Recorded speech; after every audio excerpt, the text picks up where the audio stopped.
Don't you know, many fighters have been killed by the Starfighter.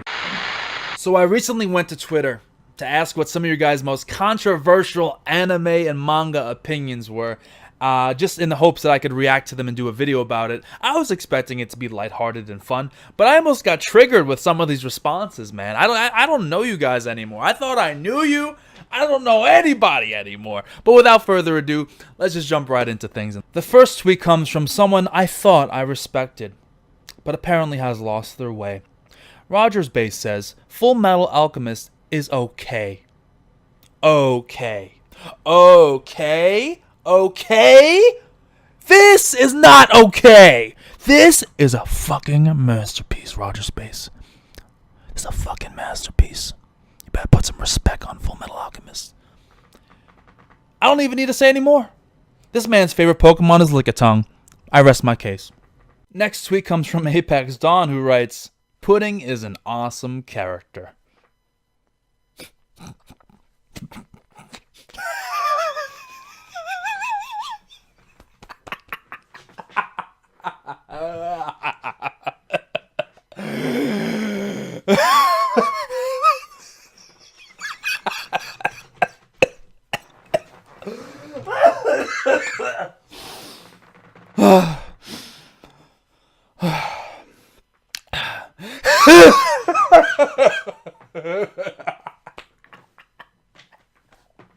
So the next tweet comes from Andrea Villafranca, who writes, I believe as an artist and fight creator, Kubo Taite of Bleach is one of the best, if not the best, in all of shonen battle manga. I wholeheartedly believe that the way he writes and draws a lot of the fights is on a very elite level, and his creativity and powers and techniques is superb. Now, you might expect me, as someone who's not a big Bleach fan, to not really take kindly to this, but I will surprise you and say that there are some truths to be had in this tweet. First and foremost, Taite Kubo, in terms of his character designs, is on an elite level artistically. I just cannot deny that fact. His character designs are really interesting, and a lot of the characters are memorable, and they just stick out and are very, very interesting and nice to look at. Now, that being said, art is more than just character designs, and I feel like when it comes to his backgrounds and settings sometimes, they are incredibly dull. It's really hard for me to kind of think back on Bleach and try to remember some of the more, iconic locations in Bleach and think fondly on those locations in terms of their design, because there's nothing to be had, whether it be the real world, which is boring and generic, or Soul Society, which is, Japanese style, boring and generic, or Hueco Mundo, which is, I don't even want to get into Hueco Mundo's drabness, but just in general, the way that Kubo kind of went about doing his locations was incredibly lazy, in my opinion. And maybe he just kind of focused all on the characters and ignored everything else because of the time limit that these authors have, which is difficult, I understand. Or maybe it was just a laziness thing, I don't know. Regardless, a lot of people like to make fun of the backgrounds being white and, during conversations or fight, just plain backgrounds. I have less problem with that than I do about the locations just being boring. Just absolutely boring. You can think back to the last 2 One Piece arcs or 3 One Piece arcs, and just those last 3 One Piece arcs, in terms of just creativity and just life that the world brings, just completely destroys all of Bleach. And it's I don't want to do too much comparing between the two series, but it just shows the level of interest in the world that they're trying to create. And that's one aspect of art that you have to acknowledge. And Kubo fails miserably in that regard, which is why I don't think he's near the top. And when it comes to fights, you can make an argument in the big three that Bleach has one of the, some of the best fight choreography, if not the best. But that being said, when it comes to a lot of the characters, they just end up a lot of the time sticking to like their special moves and spamming it. Look at Ichigo with the, Getsuga Tensho spams, I like the fight choreography sometimes when it comes to the sword fighting, but once it got to a certain point and people are just using crazy abilities against one another, it got a little bit ridiculous. Although at certain aspects of the story, yeah, the fights were incredibly interesting. and really enjoyed it. So I will give you the benefit of the doubt there. You can argue in the big three it's possibly the best, but in all of Battle Shonen manga or Shonen Battle manga, I can't agree with that. There are just too many series that have been consistently good and have consistently good fights without having to rely on spamming ultimates. So I'd have to disagree overall, but generally speaking, this is a decent tweet. There are some good points there, and Bleach sometimes should get the respect it deserves in the places it deserves. So the next tweet comes from Muhammad Isaac, and he writes, the Joroshe, he's above Zorofanboy.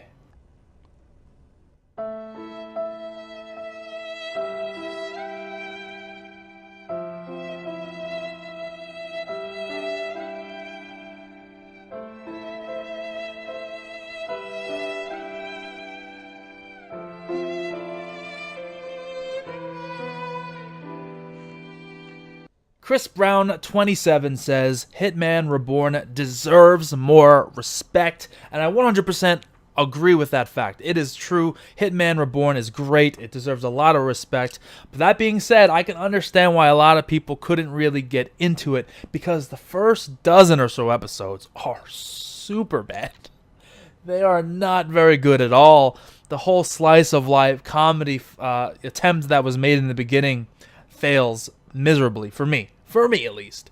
I did not really care for it. And it took a lot of my energy to get through that, to get to the great portions of Reborn. That basically everything after those first dozen episodes are phenomenal in the anime. So I would have to recommend you guys go and check it out, because despite those first dozen or so episodes that get you introduced to characters, and they have a lot of comedy in there, it's not very good. But once they get past that and we get into the actual meat of the story, and you get introduced to the rings come into... Oh my god, those rings. It gets so entertaining. The characters are great. A lot of fun.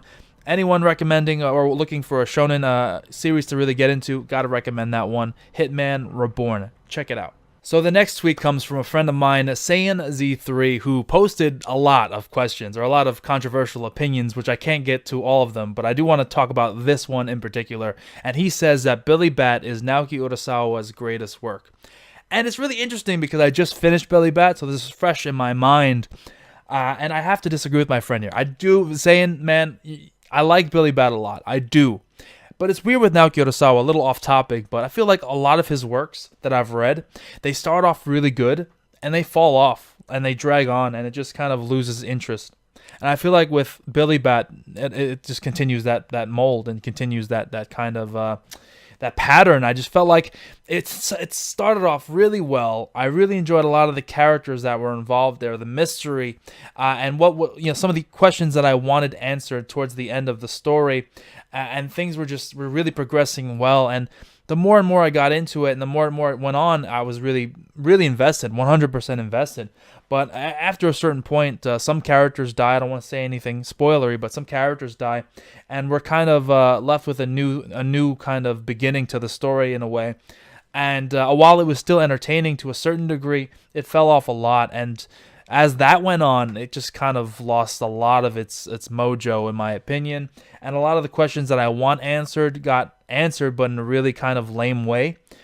And I just felt towards the end of the series, I was very unsatisfied with how things concluded.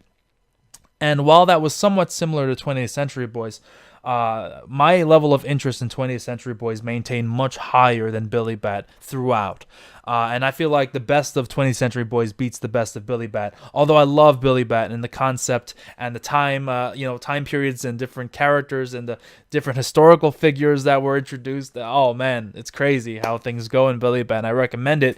But I have to say 20th Century Boys for me is the best of Naoki Urasawa. I just felt like from beginning to end, although the ending fell off, for me, it's still one of the best manga ever written, in my opinion. So I have to respectfully disagree with my friend SaiyanZ3 on this one. Zero says that Whole Cake Island is the best One Piece arc since Water 7 / Ennis Lobby. No, I disagree with that one, man. I gotta be honest. I can understand why people would think that would be controversial, because, come on, man, you got Marineford there. You got Sabaody there. How are you going to say that this arc is better than Sabaody or Marineford? Even Impel Down, man, that was a great arc. And a more concise and kind of consistent arc than this arc has been. Don't get me wrong, the highs of this arc, especially the last couple of chapters, I can understand why people might get a bit overzealous. Alright, I can understand that, but slow your roll and look at the big picture of this arc. There were a lot of downturns to this arc. A lot of convenient moments that led to our characters just sailing through a Yonko's territory with little to no consequence. We've got ourselves a number of different boring sections of the arc, mostly including the Seducing Woods. Jeez, that was bad. The Seducing Woods aspect was not very great. There's just been a lot of inconsistency with this arc. While the highs have been so very high, I loved Sanji's backstory personally. I loved kind of the whole aspect of him kind of having to overcome the fact that his family has abused him all these years, and him kind of standing up for himself. That was great. That was really a good character moment. I loved the wedding itself, and the kind of aftermath of that was great.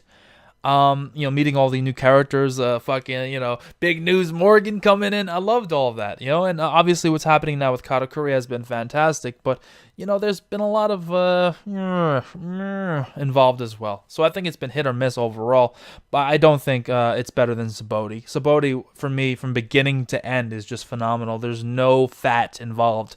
It's just pure, beautiful greatness from beginning to end. There's nothing about that arc that I hate. If you want to count the Duval stuff and say that that's kind of lame, okay, whatever. But besides that, man, oh my god, greatness from beginning to end in my opinion. And then obviously you got Marineford, and Marineford has just some of the most amazing moments in the entire series. So, and I've obviously got Whitebeard and Ace's death, and I don't think anything in Whole Cake has really measured up to that. So I disagree, sir. I respect your opinion, but I definitely don't agree with it. The final tweet of this video comes from Franklin, and I think it's a perfect crescendo to kind of finish this off. He says, all manga is over and over and over the same plot. Sure, the events kind of differ from arc to arc and series to series, but it's always the same. Now, my assumption, and maybe I'm wrong in this assumption, but the only kind of rational way I can kind of wrap my head around this is to make the assumption that this person, Frank, if you're watching this video, is that you really stick to the same kind of stories. You don't really broaden your horizons and check out new things. If that was the case, it would be very easy to find something different. If I had to guess, your profile picture is One Punch Man. Maybe you're into like the same kind of One Punch Man, My Hero Academia, One Piece, kind of like the Shonen Battle kind of formula. That would be my guess is what you're really focused on. I would recommend that you go out and read different genres. Because believe it or not, manga have a vast variety of different kind of genres to check out. And a number of different stories. There's even within shonen a number of different shonens that have nothing to do with battling. Like, let me just give you an example. What you've said is the equivalent of saying all movies are literally the same. I can't, it's all the same over and over and over again. I can't watch movies anymore because they're all the same. No. You got romantic comedies, you got dramas, you got actions, you got adventure, mystery. There's just so many different things. It's the same exact point. In manga, man, like, for example, a show like Mushishi and One Piece have no similarities at all, pretty much. Go read a manga I recommend called Onani Master Kurosawa, and you tell me if that's anything like something you've ever read before. I don't think you'd be able to find a similar type series. Go watch like a Bokemonogatari. Go read or watch Welcome to the NHK. I don't know. There's a number of different creative, unique series out there, man. You just got to be willing to look for it and go out and give some new kind of odd series a chance, because there's some really interesting stuff out there. To say it's all the same means that you have like a very little, sample size of the stuff that you're willing to consume. And I definitely say that if you gave yourself a chance and widened your perspective a bit, you'd find some really good stuff. And that's pretty much all I got to say on that. Well, this was a lot of fun. Got a lot of really interesting feedback from you guys on Twitter. I appreciate everyone who kind of submitted their particular controversial anime and manga opinions. I wish I could have gotten to all of you, but unfortunately, I mean, there was like 70 plus kind of comments, and with people making like multiple comments on one tweet, which made it very difficult to kind of pin down which ones I wanted to talk about. But thank you everyone who actually submitted, and definitely I'm going to do another one of these in the future if you guys enjoy this one. And if you did enjoy it, be sure to like the video to help support it. I really do appreciate those likes. Subscribe for some more content like this in the future where we can discuss a number of different things, mainly One Piece, but I like to mix it up every once in a while. while as well, and kind of broaden my horizons a bit when it comes to my videos. Definitely, guys, follow me on Twitter for more kind of posts like this where I get your feedback. Twitter's a great place to communicate directly to you guys and get your opinions, your thoughts on certain things. I often do polls and questions and a number of different stuff on my Twitter, so definitely follow me on Twitter. Links in the description. And yeah, that's been it for me, guys. I'm Zorofanboy124. Really hope you enjoyed this video, guys. I'm out. Have a great night. Peace.